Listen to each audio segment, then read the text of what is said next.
As a student of both law and media, I'm really interested in how those areas interact, especially in a modern day society.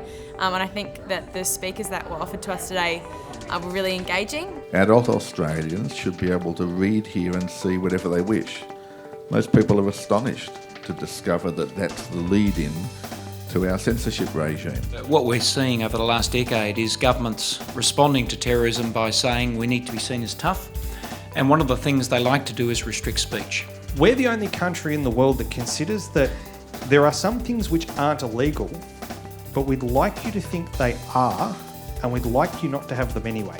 Do you think that the rules for classification should be different depending on whether it's on the internet, a video game, on the radio, mobile phones, or should it be consistent across the board? I think that this forum really allowed me to see where Australia fits in a comparative way to other countries. Australia is the only developed country that doesn't have an adult rating for games, and we're the only country in the world that has a rating of or like refused classification. There's a complete lack of transparency again about what exactly is being filtered. We're contracting out our own decision making, and we're relying upon decisions made by others which may well have an entirely different set of values. What they may think inappropriate for us to see, we may think is okay. There's a lot of pressure building to change, and it will change shortly. It has to. We make all of these assumptions that we have these rights that exist and therefore that we can behave however we want. And what they would say was when it came to things like Facebook or other things, if I had a problem, I could use my privacy right. It just doesn't exist. We've traded our private details for an online community where we can talk to our friends. We all are on Facebook and we all use PayPal. These companies can then target advertising to us as a commercial venture. So it was really interesting to hear the panel both from a legal perspective and from a technological perspective. It's really not government driven at all. Facebook creeped me out, man.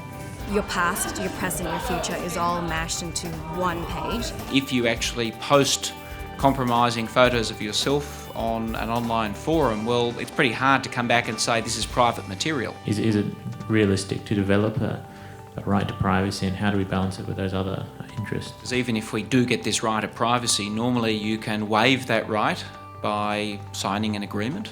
If you've done something for 12 months and not opened your wallet, you're the product. We somehow have this idea in the 21st century that, because it's on the internet, not saying that therefore it's trustworthy, but somehow that it's not going to cause us harm. Is there any redress in defamation if a picture of you is published in the front page and you do get sacked? Foreseeable you can suffer damage and you've been misled. I think as law students we engage with a lot of material, but often we don't know how the things that we learn are relevant to the rest of society in practical sense. The CSI, law and order and the like are the source of knowledge in these areas, and I think actually that's a really powerful dynamic as to why people sometimes make really bad decisions. Do you try and avoid online shopping as much as possible? What you have to be selective about is what merchants you give your credit card number to. I'm not giving my credit card details to a person.